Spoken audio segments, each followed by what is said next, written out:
Hello students, welcome to ClassFix Board Exam YouTube channel which is part of ClassFix Academy. ClassFix Board Exam YouTube channel ছাত্র ছাত্রীসকলে board examৰ বাবে preparation চলাব পাৰিব যেনেকৈ ছাত্ৰ ছাত্ৰীসকলে subject wise আমি প্লেলিস্ট বনাইছো প্লেলিস্টত টপিক ওয়াইজ আমি কন্টেন্ট বোৰ আপলোড কৰি আছো ছাত্ৰ ছাত্ৰীসকলে প্লেলিস্টত গৈ টপিক বিলাক খুব ধুনিয়াকৈ কভাৰ কৰিব পাৰিব যেনেকৈ আজিৰ এই ভিডিওটো আমাৰ ভয়েস চেঞ্জৰ ওপৰত সো ভয়েস চেঞ্জ ইংলিশ গ্ৰামাৰৰ এটা টপিক হয় ইম্পৰ্টেন্ট টপিক হয় তাৰ পৰা পৰীক্ষাত কোৱেশ্চন আহে সো আমি ইংলিশ গ্ৰামাৰৰ প্লেলিস্টত আমি ভয়েস চেঞ্জ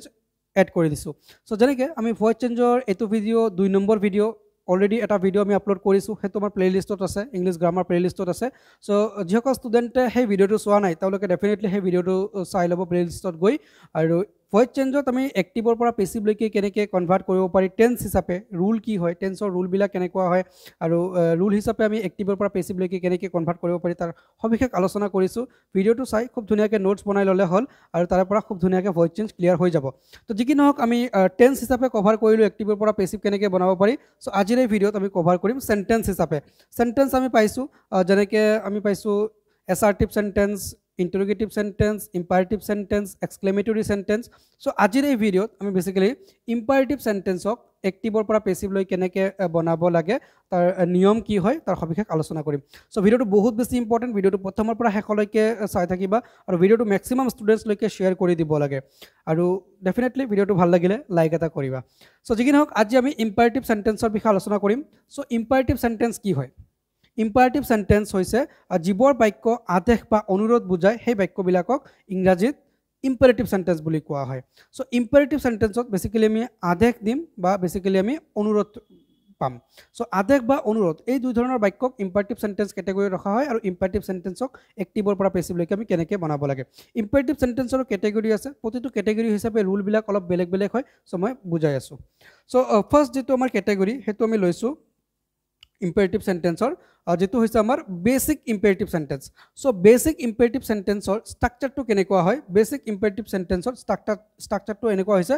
যে verb থাকিব আৰু ইয়াতে এটা object থাকিব মানে verb plus object হয় এটা আমি example লৈছো so example to আমাৰ এনেকুৱা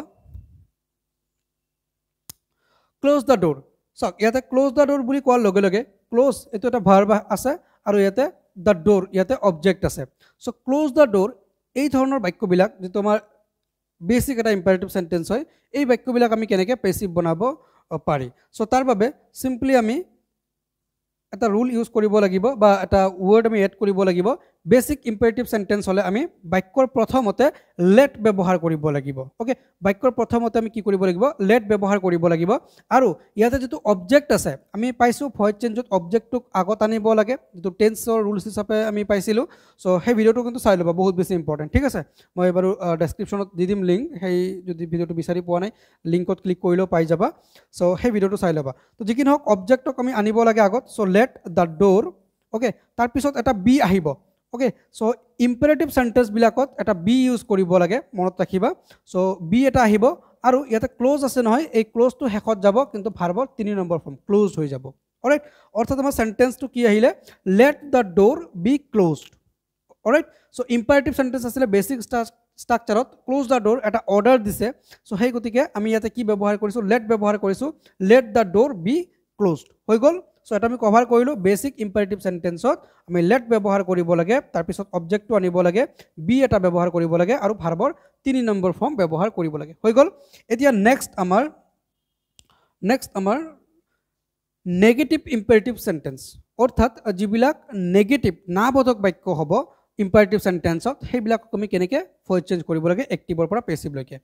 সো তাৰ বাবে আমি এটা এক্সাম্পল লৈছো যেনেকৈ ইয়াত আছে do not open the door alright so do not open the door এটো এটা নেগেটিভ সেন্টেন্স আছে imperative sentence আছে মানে তোমাক কিবা কাম কৰিবলৈ মানা কৰিছে মানে দৰজাটো বা জানালাটো ওপেন কৰিবলৈ বা মেলিবলৈ বাধা কৰিছে সো এনে ধৰণৰ বাক্য আমি কেনেকৈ এক্টিভৰ পৰা পেসিভ লৈকে বনাব পাৰি সো এনে ধৰণৰ বাক্য আমি সিম্পলি কি ব্যৱহাৰ কৰিব লাগিব imperative sentence যেহেতু আমি let আনিব লাগিব ক্লিয়াৰ হৈ গল তাৰ পিছত the window ইয়াতে অবজেক্ট কোনটো হয় the window হয় অবজেক্ট সো গতিকে আমি ইয়াতে the window ব্যৱহাৰ কৰিছো let the window তাৰ পিছত যেহেতু ইয়াতে নেগেটিভ সেন্টেন্স সেই কাৰণে ইয়াতে not আহিছে ওকে বিৰ আগত এটা not আহিছে তাৰ পিছত বি আৰু ইয়াতে ওপেন আছিল ইয়াতে ভাৰ্বৰ 3 নম্বৰ ফৰ্ম opened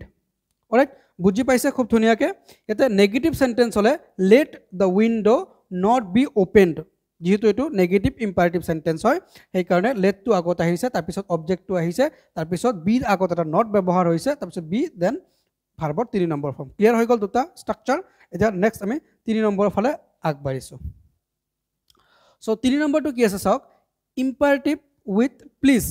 মানে পোলাইট ৰিকোয়েস্ট পোলাইটলি যদি আমি ৰিকোয়েস্ট কৰিছো তেতিয়া আমি প্লিজ ব্যৱহাৰ কৰো যেনেকৈ আমি please give me a glass of water এনেকৈ কও please give me the pen এনেকৈ আমি রিকোয়েস্ট কৰো সো এই ধৰণৰ বাক্যবিলাকক আমি এক্স্যাক্টলি এক্টিভৰ পৰা কেনেকৈ পেসিভ বনাব পাৰি সো এনেকুৱা বাক্য পৰীক্ষাত আমাৰ আহে খুব বেছি ইম্পৰ্টেন্ট হয় সো এক্টিভ এটা আমি সেন্টেন্স লৈছো সো ইয়াতে এনেকৈ আছে please wash the dishes okay please wash the dishes মানে ডিশ মানে কাহিবিলাক ধুবলৈ দিছে সো প্লিজ থাকিলে সাধাৰণতে কি ব্যৱহাৰ কৰিব লাগে প্লিজ থাকিলে ইয়াতে ইউ আৰ ৰিকুৱেষ্টেড ব্যৱহাৰ কৰিব লাগিব okay you are requested to alright so যত আমাৰ প্লিজ থাকিব প্লিজৰ ঠাইত আমি ডাইৰেক্টলি কি কৰিম you are requested to okay তাৰ পিছত যেটো বাক্য আছে ওয়াশ দ্য ডিশেস আমি লিখিছো অলৰাইট সো প্লিজ থাকিলে বেসিক্যালি আমাৰ দুটা কাম এটা হৈছে কি যে প্লিজৰ ঠাইত আমি ইউ আৰ ৰিকুৱেষ্টেড টু ব্যৱহাৰ কৰিব লাগিব বা ইউ আৰ ৰিকুৱেষ্টেড তাৰ পিছত টু এনেকৈ ক'ব পাৰে আপোনালোকে তাৰ পিছত আমাৰ যেটো সেন্টেন্স আছে ওয়াশ দ্য ডিশেস আপোনালোকে ব্যৱহাৰ কৰিলে হৈ যাব ঠিক আছে অলৰাইট যেনেকৈ আৰু এটা এক্সাম্পল লৈছো please give me a glass of water you are requested to give me a glass of water okay মানে প্লিজৰ ঠাইত কেৱল ইউ আৰ ৰিকুৱেষ্টেড টু ব্যৱহাৰ কৰি দিলে হৈ যাব অলৰাইট এটা আমি নেক্সট যে তোমাৰ ইম্পাৰেটিভ সেন্টেন্স আছে সেই ইম্পাৰেটিভ সেন্টেন্স লৈকে আহিছো যেনেকৈ ইম্পাৰেটিভ উইথ let ব্যৱহাৰ কৰি যদি আমাৰ ইম্পাৰেটিভ সেন্টেন্স কৰা হয় যেনেকৈ let অবজেক্ট আৰু ভাৰ্ব থাকিব সেই ধৰণৰ বাক্যবিলাকক আমি কেনেকৈ এক্টিভৰ পৰা পেসিভ লৈকে কনভাৰ্ট কৰিব পাৰি সো ইয়াতে এটা আমি এক্সাম্পল লৈছো যেনেকৈ let him go তেওঁক যাবলৈ দিয়া বা তেওঁক যাবলৈ দিয়ক এনেকুৱা সো এই ধৰণৰ বাক্যবিলাকক আমি এক্টিভৰ পৰা পেসিভ যেতিয়া আমি বনাম তেতিয়া প্ৰথমে যেহেতু এটা let আছে সো ইয়াতে আমি let ব্যৱহাৰ কৰিছো ওকে সো let দেন তাৰ পিছত আমাৰ ইয়াতে আছে him সেই him তো আমাৰ আহিছে অলৰাইট মানে অবজেক্টটো আহিছে be allowed ইয়াতে allow শব্দটো আনিব লাগিব be allowed ওকে ইয়াতে be আহিব আমি জানো ইম্পারেটিভ সেন্টেন্সত be এটা ব্যৱহাৰ কৰিব লাগে be allowed মানে তাক পারমিশন দিয়া হৈছে basically to go okay so let him go এই বাক্যটোক আমি যদি এক্টিভৰ পৰা পেসিভ বনাব লাগে তেতিয়া হলে আমি কৰিব লাগিব let him be allowed to go clear হৈ গল খুব ধুনিয়াকে অলৰাইট এটা আমি নেক্সট সেন্টেন্সৰ ফালে আগবাঢ়িছো মানে নেক্সট এক্সাম্পলৰ ফালে আগবাঢ়িছো ওকে সো নেক্সট আছে এডভাইস অৰ সাজেশন আমি এডভাইস দিয়া বা সাজেশন দিয়া আমি ইম্পাৰেটিভ সেন্টেন্সৰ ভিতৰত ৰাখিব লাগিব বা ইম্পাৰেটিভ সেন্টেন্স বুলি কোৱা হয় সো আদেশ বা অনুৰোধ বা উপদেশ এই ধৰণৰ বাক্যবিলাকক ইম্পাৰেটিভ সেন্টেন্স বুলি কোৱা হয় সো তেনে ক্ষেত্ৰত এটা আমি এক্সাম্পল লৈছো এনেকৈ take care of your health তোমাৰ শৰীৰেৰ বা তোমাৰ স্বাস্থ্যৰ যতন লবা সো এনেকুৱা বাক্যক আমি এক্টিভৰ পৰা পেসিভ লৈকে আমি কেনেকৈ কনভাৰ্ট কৰিব পাৰি সো তাৰ বাবে আমি ফাৰ্স্ট অফ অল কি কৰিব লাগে let ব্যৱহাৰ কৰিব লাগে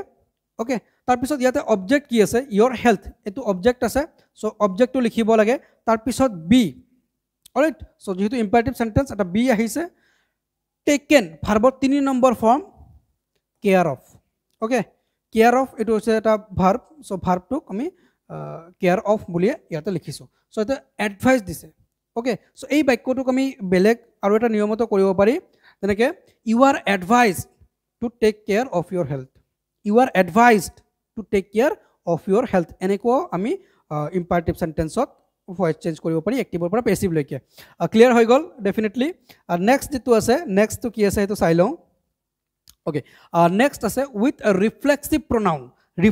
প্রোনাউন কি হয় যেনেকৈ yourself myself himself herself এইবিলাক হৈছে রিফ্লেক্সিভ প্রোনাউন সো প্রোনাউন যেনেকৈ noun pronoun verb adjective parts of স্পিচৰ হয় সো পাৰ্টস অফ স্পিচৰ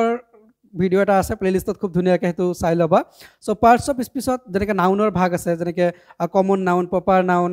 তাৰ পিছত কালেক্টিভ নাউন ঠিক একেদৰে প্ৰনাউনৰ ভাগ আছে সো প্ৰনাউন যেনেকৈ পাৰ্সোনাল প্ৰনাউন তাৰ পিছত ডেমনস্ট্ৰেটিভ প্ৰনাউন সো তেনেকৈ ৰিফ্লেক্সিভ প্ৰনাউন এটা আছে সো ৰিফ্লেক্সিভ প্ৰনাউন কোনবিলাক হয় যেনেকৈ my self your self himself her self them self এইবিলাক হৈছে আমাৰ ৰিফ্লেক্সিভ প্ৰনাউন সো ৰিফ্লেক্সিভ প্ৰনাউনৰ এক্টিভৰ পৰা পেসিভ আমি কেনেকৈ কৰিব পাৰি সো ৰিফ্লেক্সিভ প্ৰনাউনৰ এক্টিভৰ পৰা পেসিভলৈ কৰিব হলে আমি এটা এক্সাম্পল লৈছো যেনেকৈ এক্টিভত এনজয় ইয়োৰ সেলফ yourself আহিছে that means এটো এটা ৰিফ্লেক্সিভ pronoun so ইয়াৰ পেসিভ ভয়েসটো কেনেকুৱা হ'ব let আহিব obviously যেহেতু ইম্পেৰেটিভ সেন্টেন্স আমি let ব্যৱহাৰ কৰিব লাগিব so ইয়াতে আমি ব্যৱহাৰ কৰিছো let yourself মানে ইয়াতে যেটো অবজেক্ট আছে হেতু আহিছে be enjoyed ওকে এটা be আহিছে আৰু ভাৰ্বৰ 3 নম্বৰ ফৰ্ম ইউজ হৈছে ক্লিয়াৰ সবৰে খুব ধুনিয়াকে ইয়াতে কি হৈছে ৰিফ্লেক্সিভ যিবোৰ pronoun আছে ৰিফ্লেক্সিভ pronounত এক্টিভৰ পৰা পেসিভ আমি কেনেকৈ বনাব লাগে সো ইয়াতে আছে enjoy yourself বা enjoy I am enjoying myself এনেকুৱা থাকিব পাৰে হয় না সো যি কি নহওক সো enjoy yourself হৈছে এটা reflexive pronoun so reflexive pronoun হলে ইয়াতে কি কৰিব লাগিব পেসিভ বনাবলৈ হলে ফাৰ্স্ট অফ অল let আনিব লাগিব তাৰপে yourself টো আছে yourself অবজেক্ট হিচাপে ব্যৱহাৰ হৈছে আৰু ইয়াতে সাবজেক্ট হৈছে let yourself be